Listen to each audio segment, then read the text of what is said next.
नमस्कार, मैं हूं दिवांशु। अब देख रहे हैं से इस साल बिहार में विधानसभा के चुनाव होने हैं और इस वीडियो में हम बात करने जा रहे हैं सीतामढ़ी जिले स्थित परिहार विधानसभा सीट की। और इस वीडियो में हम बताएंगे कौन होगा इस विधानसभा सीट से महागठबंधन की तरफ से उम्मीदवार और कौन होगा एनडीए की तरफ से उम्मीदवार।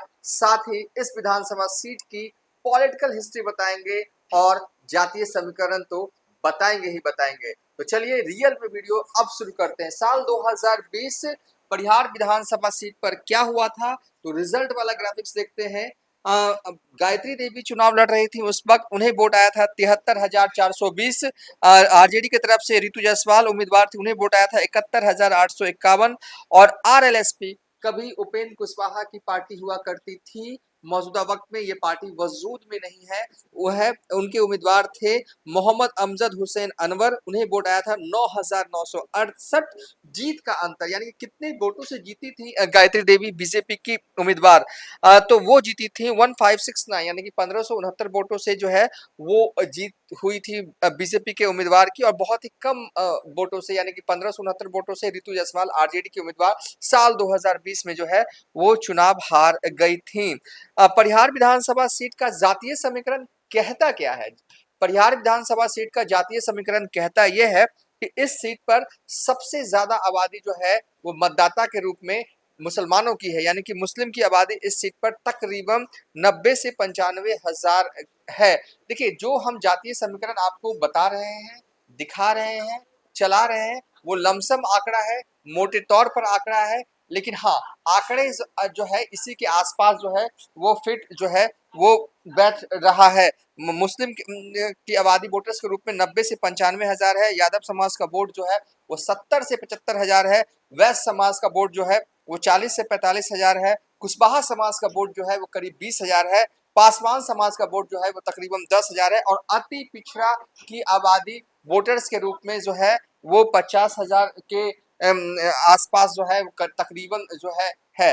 तो परिहार विधानसभा सीट का जातीय समीकरण हम आपको दिखा रहे हैं। देखिए, इसे आप इस विधानसभा सीट को आप मुस्लिम बहुल सीट कह सकते हैं। इसलिए कह सकते हैं क्योंकि यहाँ पर मुसलमानों की आबादी जो है वो सबसे ज्यादा है, 90 से 95,000 के करीब है। देखिए, ये परिहार विधानसभा सीट साल 2010 में वजूद में आती है, इसके है। और 2010 में जो है वो राम नरेश यादव जो है वो विधायक बनते हैं। 2015 में बीजेपी से गायत्री देवी बनती है। 2020 में भी गायत्री देवी जो है वो यहाँ से विधायक बनती हैं। राम नरेश यादव की पत्नी है मौजूदा जो विधायक हैं गायत्री देवी। अब आगे क्या होना है, यानी कि देखिए, एक कहावत है अंग्रेजी की, sitting and second.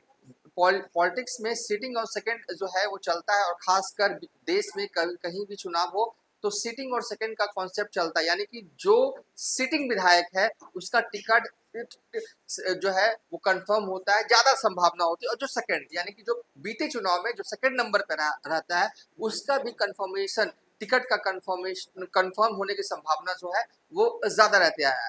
Gayatri Devi को ही टिकट मिलेगा, जो हमारे सोर्सेस बता रहे हैं। बीजेपी की तरफ से एक बार फिर गायत्री देवी ही परिहार विधानसभा सीट पर जो है उम्मीदवार होंगी। सारा खेल जो है इस विधानसभा सीट पर महागठबंधन के साइड जो है वो होना है।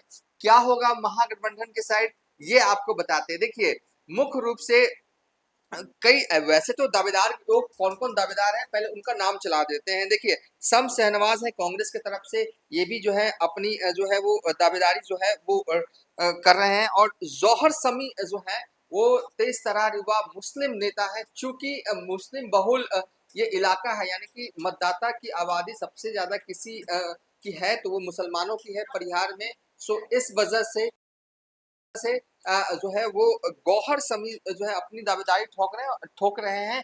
और कहीं ना कहीं तेजस्वी यादव के सबसे करीबी नेताओं में से एक है। जब भी तेजस्वी यादव का परिहार जाना होता है तो गौहर शमी उनके साथ दिखते हैं, गाड़ी में भी साथ दिखते हैं, चाहे वो सर्किट हाउस हो वहां पर भी साथ दिखते हैं।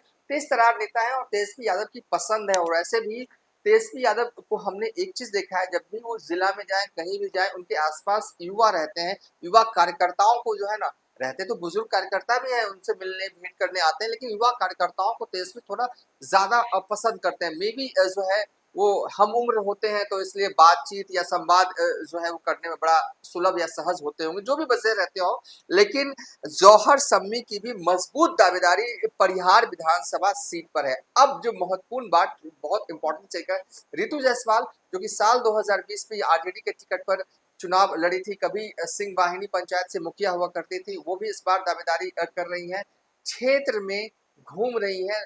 2020 का चुनाव भले ही रितु जायसवाल हार गई हूँ, लेकिन पार्टी ने उन्हें खूब सम्मान दिया। 2024 में भी जो है वो शिवहर लोकसभा सीट से आरजेडी के टिकट पर चुनाव लड़वाया। उसके बाद मौजूदा वक्त में संगठन में यानी कि आरजेडी में महिला प्रकोष्ठ की प्रदेश अध्यक्ष हैं रितु जायसवाल।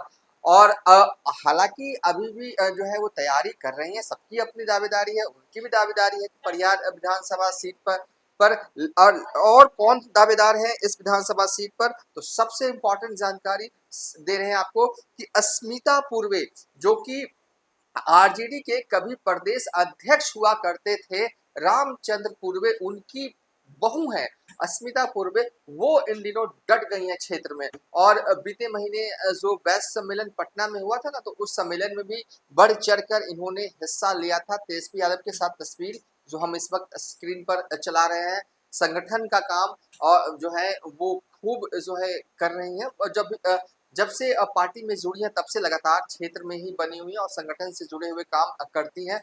और इनकी दावेदारी इस बार प्रबल है, मजबूत है। क्यों है? देखिए, एक साइड तो महिला होंगी, तो जाहिर तौर पे मुझे लगता है कि इस साइड भी महिला की दावेदारी जो है वो सबसे ज्यादा मजबूत है। जैसा कि हमने देखा था बीते लोकसभा चुनाव में, एक साइड लवली आनंद जो एनडीए की उम्मीदवार थी, तो दूसरी साइड तेजस्वी यादव ने जो है वो रितु जायसवाल को उतारा था। यानी कि महिला वर्सेस महिला की लड़ाई जो है वो बीते लोकसभा चुनाव 2024 शिवहर में देखने को मिला था। और इस बार भी ऐसा लग रहा है कि सीतामढ़ी की इस विधानसभा यानी कि परिहार विधानसभा सीट पर महिला वर्सेस महिला की लड़ाई जो है वो तय है। 2020 में महिला वर्सेस महिला इस सीट पर हुआ था, तो ऐसे में बच जाते हैं महागठबंधन के साइड दो उम्मीदवार, एक रितु जायसवाल, दूसरा जो है अस्मिता पूर्वे। जो संभावनाएं जो है वो जताई जा रही है कि इस बार रितु जायसवाल का टिकट जो है वो कट सकता है, संभावनाएं ज्यादा है। इस बार तेजस्वी यादव नए चेहरे को मौका दे। वैसे भी तेजस्वी यादव की पॉलिटिक्स जिस तरीके से वो करते हैं, युवाओं को ज्यादा से ज्यादा मौका वो देते हैं। रितु जायसवाल को उन्होंने कई मौके दिए, अब मौका जो देने की बारी है अस्मिता पूर्वे की जो है वो दिख रही है, क्षेत्र में बनी हुई। और आज भी जब हम ये वीडियो शूट कर रहे हैं वो क्षेत्र में ही मौजूद है। हालांकि रितु जायसवाल भी अपनी दावेदारी जो है वो कर रहे हैं। कुछ लोग, कुछ जो हमारे सोर्स बता रहे हैं कि कुछ लोग जो है नाराज बता रहे हैं, जो लोग हैं परिहार के, वो रितु जायसवाल से नाराज है। यही वजह है कि तेजस्वी यादव इस बार चाहते हैं कि अस्मिता पूर्वे को जो है वो परिहार विधानसभा सीट लड़वाया जाए।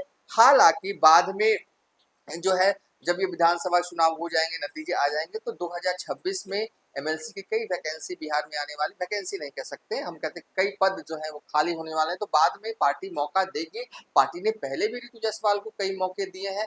तो आरजेडी की तरफ से जब हम ये वीडियो शूट कर रहे हैं तो आरजेडी की तरफ से ये लगभग फाइनल है कि परिहार विधानसभा सीट पर जो है अस्मिता पूर्वे, जो कि रामचंद्र पूर्वे कभी शिक्षा मंत्री हुआ करते थे बिहार के, उनकी बहू जो है वो चुनाव लड़ सकती हैं।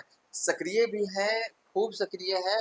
फिलहाल इस वीडियो को वाइंड अप करें, जल्द ही एक और विधानसभा सीट का सियासी हाल बताएंगे आपको। लेकिन हमने इस वीडियो में आपको क्या बताया, ज्यादा कुछ नहीं बताया। हमने आपको परिहार विधानसभा सीट का जातीय समीकरण बताया, जो कि बड़ा मुश्किल होता है निकालना।